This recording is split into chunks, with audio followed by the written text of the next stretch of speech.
बीते रविवार को राष्ट्रपति द्रौपदी मुर्मू ने 13 राज्यों के राज्यपालों में बड़ा फेरबदल कर दिया है, जिनमें कुछ नए चेहरों को भी राज्यपाल के पद पर राष्ट्रपति ने नियुक्त किया है। राष्ट्रपति की ओर से नियुक्त किए गए नामों में जो नाम सबसे ज्यादा चर्चा में बना हुआ है वो सुप्रीम कोर्ट के पूर्व जज अब्दुल नजीर का है, जिन्होंने अयोध्या में राम मंदिर के फैसले से लेकर ट्रिपल तलाक तक के फैसले में अहम रोल निभाया था। इसी वजह से सुप्रीम कोर्ट के पूर्व जज राज्यपाल के पद पर नियुक्त होते ही विपक्ष के निशाने पर आ गए। दरअसल सुप्रीम कोर्ट के पूर्व जज अब्दुल नजीर को राष्ट्रपति द्रौपदी मुर्मू ने आंध्र प्रदेश के राज्यपाल के पद पर नियुक्त किया है, जिसको लेकर कांग्रेस ने भाजपा पर निशाना साधना शुरू कर दिया है।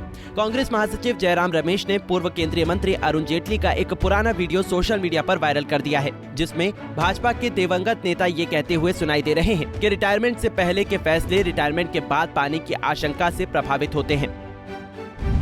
कांग्रेस नेता अभिषेक मनु सिंघवी का भाजपा पर निशाना। कांग्रेस के वरिष्ठ नेता अभिषेक मनु सिंघवी ने भी भाजपा के पूर्व केंद्रीय मंत्री अरुण जेटली की टिप्पणी को याद करते हुए भाजपा पर निशाना साधा है, जिसमें उन्होंने कहा था कि रिटायरमेंट के बाद की नौकरी की इच्छा रिटायरमेंट से पहले के फैसलों को प्रभावित करती है।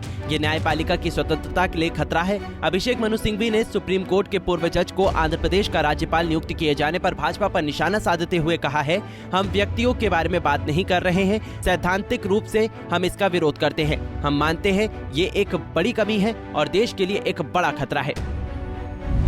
कांग्रेस के सवालों पर भाजपा का पलटवार। कांग्रेस नेताओं की ओर से पूर्व जस्टिस अब्दुल नजीर को राज्यपाल बनाए जाने के बाद लगातार भाजपा पर निशाना साधा जा रहा है, जिसको देखते हुए भाजपा प्रवक्ता अनिल बलूनी ने कांग्रेस पर पलटवार करते हुए उन्हें जवाब दिया है। अनिल बलूनी ने कहा कि हर मुद्दे को राजनीतिक रंग देना कांग्रेस की आदत है और ये दुर्भाग्यपूर्ण है कि विपक्षी पार्टी राज्यपालों की नियुक्ति पर भी ऐसा ही कर रही है। उन्होंने कहा, पूर्व न्यायाधीशों को इससे पहले भी कई मौकों पर कई पदों पर नियुक्त किया गया है। हमारा संविधान भी कहता है कि न्यायाधीशों के रिटायरमेंट के बाद नियुक्तियों में कुछ भी गलत नहीं है।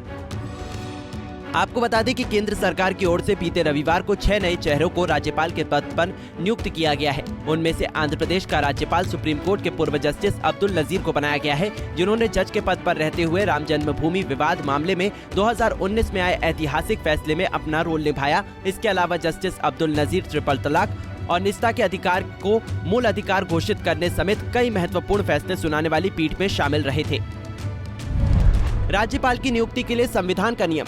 दुनिया के सबसे बड़े लोकतांत्रिक देश के रूप में अपनी पहचान कायम करने वाले भारत संविधान के अनुच्छेद 157 में राज्यपाल बनने की योग्यता और अनुच्छेद 158 में राज्यपाल पद के लिए शर्तों को पूरा करने का उल्लेख किया गया है। देश का कोई भी व्यक्ति राज्यपाल बन सकता है जो भारत का नागरिक हो और 35 वर्ष की आयु पूरी कर चुका हो। राज्यपाल के पद पर नियुक्त किया जाने वाला व्यक्ति संसद के किसी सदन का या राज्य के विधानमंडल के किसी सदन का सदस्य नहीं होना चाहिए। राज्यपाल बनने के बाद भी वो कोई लाभ का पद धारण नहीं कर सकता है। फिलहाल देखा जाए तो सुप्रीम कोर्ट के पूर्व जज अब्दुल नजीर को देश के किसी राज्य का राज्यपाल बनाया गया है, तो इसमें कुछ नया नहीं है। इससे पहले भी सुप्रीम कोर्ट के चीफ जस्टिस रहे पी सदाशिवम को 2014 में केरल का राज्यपाल बनाया गया था।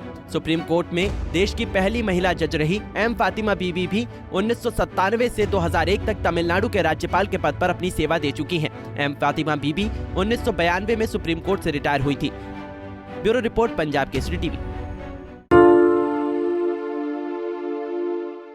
हमसे जुड़े रहने के लिए हमारे YouTube चैनल को सब्सक्राइब करें और नई वीडियो की नोटिफिकेशन के लिए बेल आइकॉन को दबाएं।